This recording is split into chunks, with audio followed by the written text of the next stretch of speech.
It's good to see everybody again, particularly to see faces again. I'd already forgotten what they look like.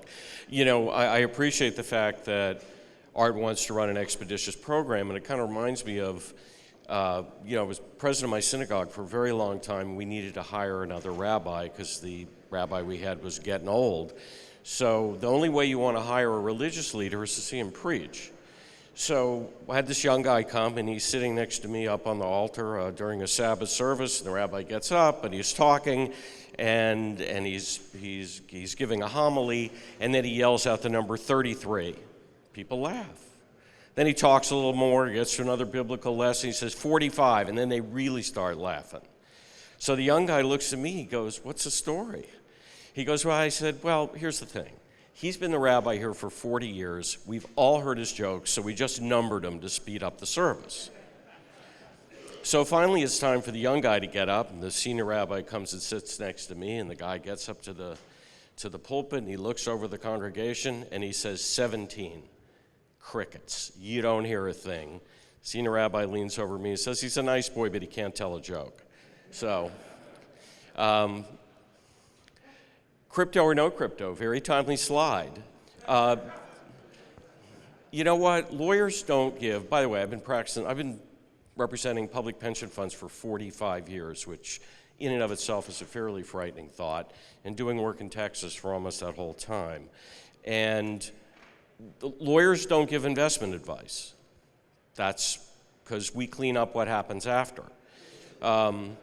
The U.S. Department of Justice just issued, not the Justice Department, the Labor Department. By the way, the Labor Department does not regulate governmental plans, but the courts look to DOL guidance, and the courts look at ERISA, public sector pension cases, particularly because other than in the benefit area, fiduciary duty cases are pretty few and far between in the public sector.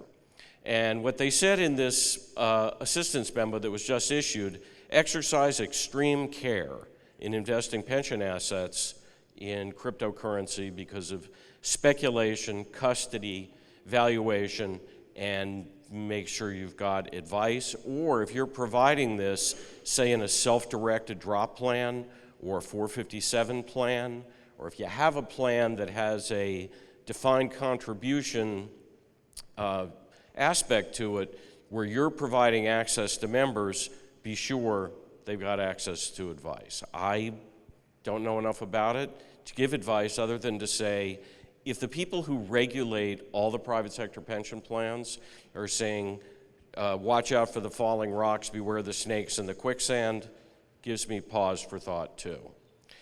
If your plan has any kind of DC component, a lot of drop plans allow the members to direct their own investment instead of guaranteeing them a rate of return. And the U.S. Supreme Court just issued a decision a few weeks ago involving a defined contribution case with Northwestern University, which is in Chicago. And what they said is they offered too many options, didn't give enough advice, didn't check about the performance of all the thousands of options that they offered professors. And they said, and by the way, they only offered them retail options, even though investment shares, which would have been cheaper, were also available to their investors. So what's my duty to inform our members? You know, if you're going to have a DC component, I don't think you don't have a duty to help them make decisions. Because I think the number one question that pension staff get is, I'm picking my optional form of retirement. I'm thinking of putting my drop money in X. Do I roll it out? Do I leave it in? What would you do if you were me? The answer to that question is, I'm not you. Don't ever answer that question, or you get to see my smiling face later when it turns out that, because you don't know them, the wrong decision got made. The duty to inform really is the duty to make information available, and there is a difference. You can't read it to them. The Florida retirement system, which has a choice between a traditional defined benefit pension and they call it the investment plan. I met someone who was in the investment plan. He was selling lemonade in Honduras, and I knew him because he'd been president of the Firefighters Union in a Florida county, and he cashed in his DB benefit to be his own investor. The problem was there can be too much information. And as I said, don't, please. By the way, this advice costs money in the hall. The information that you provide, you need to make sure that at least you have determined its accuracy. So if you have any kind of defined benefit or defined contribution component within your plan, the important thing to do is to look at performance, look at cost. For the rest of it, you want to make sure that there are plain language explanations about what's available. Divestment. Divestment's a big deal. There are 14 state legislatures that have introduced bills to require divestment in Russia. They're just considering them now. If your managers haven't divested to the best of their ability in Russia, the bill ain't going to help, because the Russian stock market's been closed now for 5 weeks. So if you had direct ownership of certain Russian stocks, you can't sell them because there's no place to clear the trade. Texas adopted in its government code, and it was only for the state or statewide plans that the legislature directly regulates. They passed a bill that says you can't invest in a company that boycotts oil. And I'm now seeing bills to apply that in other parts of the country to all public pension plans. There's one pending in Louisiana now. Florida had one, but it didn't make it because they were too busy doing other God knows what else. They were too busy fighting with Disney. But Idaho has one that just went through the legislature. Divestment is a political decision. You don't make political decisions. Lawmakers who make political decisions for you and tell you that you have to divest, you have a duty to follow the law. Because if you don't, we call those people defendants. And listen, some of the stuff that, if you don't follow the law, we call you a prisoner.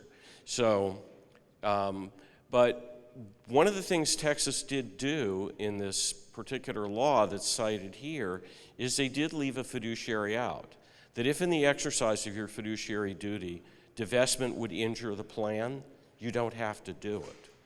Also, it's interesting because how do you decide whether someone's boycotting oil, for example?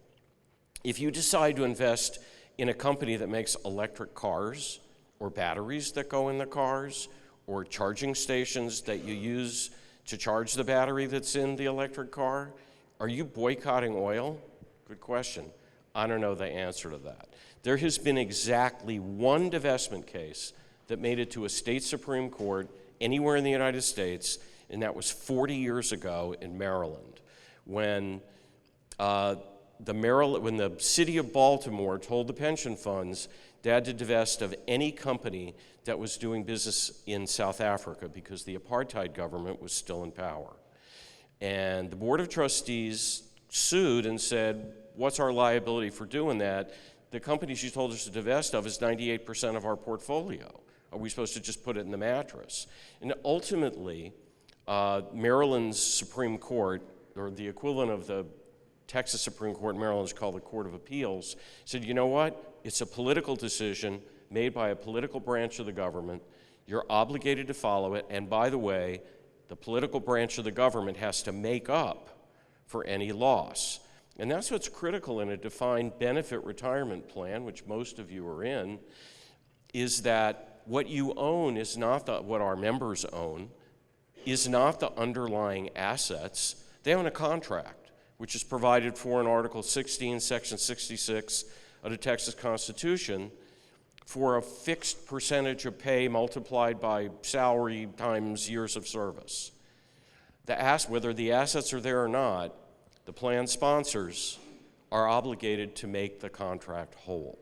And that's why in the private sector and in the public sector, there's never been a successful case by members and beneficiaries of a system suing for breach of fiduciary responsibility because they exercised their discretion.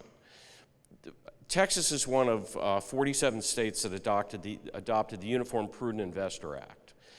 A uniform act is there's a commission of law professors and other egg-headed guys who study to see if there's a way that we can have one law that could be applicable in multiple states. For example, you can turn right on red in the United States in all 50 states because all 50 states have adopted the Uniform Traffic Code. In 48 states, interestingly enough, if there is a divorce or a dissolution of marriage, whether it's community property or not, the divorce terminates or actually invalidates beneficiary elections in insurance policies and pension plans. And that's because everybody adopted the Uniform Probate Code, Texas included. The Uniform Prudent Investor Act has been adopted in most states, and what it basically says is you're held to the standard of a prudent investor. And by the way, the Texas Uniform Prudent Investor Act, for the legal scholars among you, is found in the Property Code. It's Chapter 117. And the most important thing in that statute is that it says fiduciaries are supposed to delegate the nuts and bolts of what it is they are responsible to do. Because as savvy as all of you are as investors, it's not what you do for a living. You are policymakers. You make the investment policy along with the help of your financial advisors and consultants. And then you turn it over. Then you turn the assets to people who get paid to do it, and you say, go forth and make money. And then, as trustees, it all comes back to you in the area of accountability. Because any investment manager that takes money from a Texas pension fund under the fine print in that statute submits to the jurisdiction of a Texas court under Texas law with regard to whether they observed the prudent investor standard of care.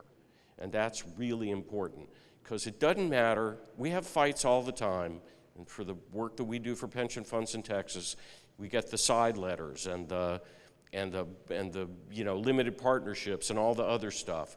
It really doesn't matter what's said in there. You can't waive or enter into a contract in derogation of Texas law. So, little known fact, which we try to explain to the lawyers who work for the general partners in these deals, is if you take the money, you take the responsibility. What about lawsuits? Now, I get asked all the time, if we do this, are we going to get sued? Probably. The question is, are you going to get sued? It's, are they going to win? Now, I will tell you this, and I've tried cases for my entire career, and I've litigated at every level of court in this country, including having successfully argued in the U.S. Supreme Court. Anybody who tells you that you got better than a 50-50 chance in any litigation is lying to you. Take your money, do not walk, run to the exit, because it's not true. I mean, you got a 50-50 chance on your best day. But the good news is, in Texas's Tort Claims Act, which is where much of the fiduciary duty liability would come from, there's a provision in there that says, and that's Chapter 101 of the Government Code, and it says that if you're exercising discretion, there is no waiver of sovereign immunity. And everything that you do, except probably the correct calculation of benefits to members, which is breach of contract in my opinion, is the negligence doesn't matter. What matters is, did you reasonably exercise your discretion? And your discretion is not based on what you know in hindsight. It's what you knew or had the ability to know when you made the decision that you made. I tell people, just don't worry about it. And Jones versus TRS, that was a case from right before the pandemic, and the question was, what's my fiduciary duty, not to the member, but to the beneficiary of a member? And the court said the individual beneficiary couldn't sue, the individual member couldn't sue you, so the beneficiary sure can't sue you. Because we hear about this from the survivors all the time. Well, how come you didn't warn me that I might lose a benefit in a divorce? Or how come you didn't tell me Grandpa died and didn't seek me out to tell me whether I was getting any money or not? Because it's not your job. Your job is to follow the plan document that governs you. And speaking about the planned government, the Dallas case, which was just decided last year, the city passed an ordinance to try to limit terms of board members. And ultimately that was held invalid because the only way you change the terms of trustees is through the trust document, which in their case was a state statute. So that wasn't the way that you changed the document. What's going on in other parts of the country? Lots of trustee investigations. The Washington, D.C. Investment or Pension Board is under investigation, both a local and a federal grand jury investigation about alleged pay for play. They just finished a long investigation involving the trustees of the Pennsylvania School Employees Retirement System. And when that investigation started, the executive director, the CIO, and the general counsel all quit. I always think it's really important that people start running for the exits. So they were cleared, and they said, well, it was kind of a bookkeeping error that set the whole thing off.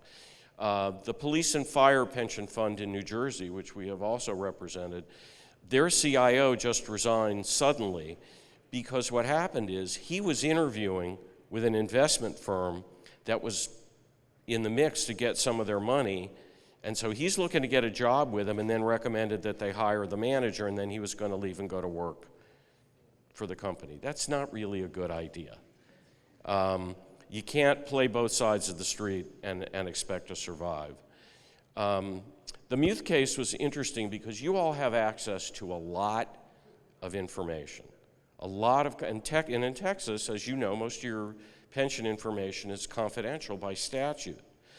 In this case, there was a trustee of a school employee pension fund who was also a state senator who sat on the board by statute, who wanted to use confidential information in the pension fund to further her campaign for higher office. And to their credit, the board said, no, you can't have the information because you've made it clear you're going to use it for a non-planned purpose. And actually, there was a case just like this a few years ago in Colorado. Colorado Supreme Court ruled in favor of the trustees. The same thing happened in the Pennsylvania Commonwealth Court in this one. And in Pennsylvania, the Commonwealth Court is a special court just for government. The Stanislaus County case, and ERA means Employees Retirement Association, that's what they call county pension plans in California. And they are neither, it's not an association, it's not a club, everybody's in it as a condition of employment. It's kind of like how Aviva is neither voluntary nor an association, it's a plan. Anyway, for the last 13 years, the board in Stanislaus County was being sued by a group of members, active and retired members, because when the market downturn hit in 2008, they made certain decisions as a board about discretionary benefits. And they really analyzed the California court, third strike, they were out in 2021. The case was finally dismissed after 3 trips up and down the appellate ladder there. And they really ended up coming down to where the Texas Supreme Court did a couple of years ago on the Deegan and Eddington cases out of the Dallas Fire and Police Plan about the limitations of the constitutionally protected contract. And they said, you know what? The trustees exercised their discretion based on what they knew at the time, and you can't sue in hindsight. The Vermont Treasurer case also had a duty of who do we have to inform? Do we have to inform ex-spouses? Do we have to inform children? No. You know, your duty is to administer the plan. You have staff that helps with, or you may do it yourselves, benefit applications. You don't have a duty to go beyond what's in your plan document as your specified list of duties. So, what did we learn as time winds down? Prudence, I would read that Department of Labor notice. Like I said, it doesn't bind you, but it sure got our attention. In fact, we prepared an analysis of it for all of our clients. Art, I'm going to send you a copy of it, and you can make it available to any of our TEXPERS members. When Ronald Reagan was negotiating with the Russians, they said, and we had some of the first treaties about strategic weapon limitation, which is a fancy word for less bombs. The code was trust but verify. Same thing. Trust the people you're working with, I hope, but verify the information. Full disclosure is critical. What happened in New Jersey with the guy who was working both sides of the street, that's really important. Full disclosure of conflicts from trustees, but more importantly from people who work for you, is critical. Following the plan document, I can't tell you how many times trustees got sued because they deviated from the plan document. You may or may not realize the tax qualified status that you all enjoy, one of the rules you have to follow is that you administered the plan in accordance with the plan document. And nobody wants to get sideways with the IRS because the consequences for our members are terrible. The last thing, probably the most important fiduciary duty, is be educated, because an educated trustee is a good fiduciary. I've been speaking at TEXPERS programs almost since the association started, and I've done in-house education for some of you who are in this room. You can't study this stuff enough. Just a little story at the end about due diligence. Years ago, I was representing the firefighters' pension fund and the police pension fund in the city of Minnesota. They were ultimately closed to new members and then merged into the state system. But while those boards were still in existence, they were approached about a private equity deal in Minnesota. And the guy said, I'm going to build this big factory in the distressed area of the Iron Range that's going to manufacture some kind of artificial flooring, and it will employ thousands of Minnesotans and pay tons in taxes, and you'll just reap the benefits.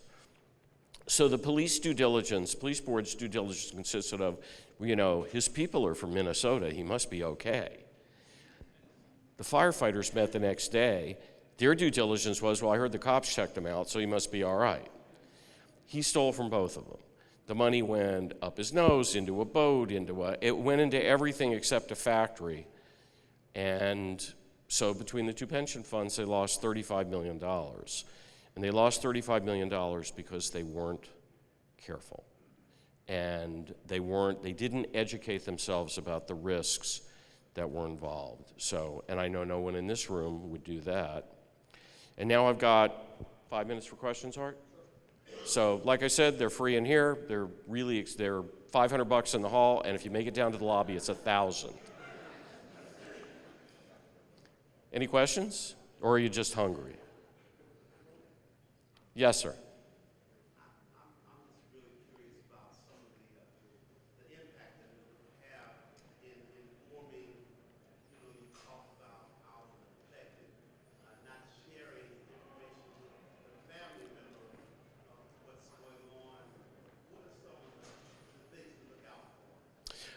Well, here's one of the things to look out for. The question was, so everybody could hear, is this gentleman is concerned about the impact of informing or not informing family members.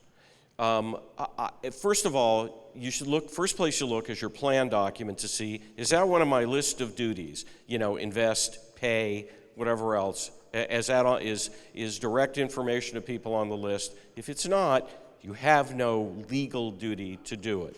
Operationally, it's important when you counsel people who are about to retire, have a checklist. I told him, I told her, I told them, and I would have them initial by the side, everything, and every word says, I understood, I understand, I got it, you told me, and they'll still sue you later, but it's a great piece of evidence. So you will sleep better knowing that in your dealings with your members, you took good notes, because good notes is what we all look for. Okay, I got time for one more? I'll ask myself a question, and then you can go. What do we have to worry about? What's on the horizon for legislation? Congress is going to extend the required minimum distribution age, passed the House last week, ultimately up to 75, which is good. It means people can keep their drop money until they're 75 years old. Congress is going to continue some of the COVID relief legislation that led to loans and other things. I think the biggest concern that I have, and we have the privilege of working with about 200 pension plans around the country, is the political interference that legislators view your assets as a means of making a point, a political point. I think that's a terrible idea. Now, it's one thing where the federal government regulates trading with the enemy, and they say, which is why you couldn't invest in Iran or Syria or Sudan, or at least the north part of Sudan. You could invest in the southern part until somebody the State Department blessed it. The point is, the number of bills that popped up about boycotting industries is of concern. You have a constitutional fiduciary duty in Texas to be a prudent investor, but you can't carry that out if whoever regulates you prevents you from doing it. Is it going to cause you liability? No. Would it cause me concern about whether I can effectively provide for the long-term funding of the system? Yes. So I would keep a close watch as the Texas legislature returns next year as to whether or not any of these bills rear their heads. And so, like always, thank you for allowing me to speak with you. And I know you don't hear it from your members. I really appreciate the work all you trustees do and that the staff does, because you are literally doing the Lord's work, and so you have my thanks.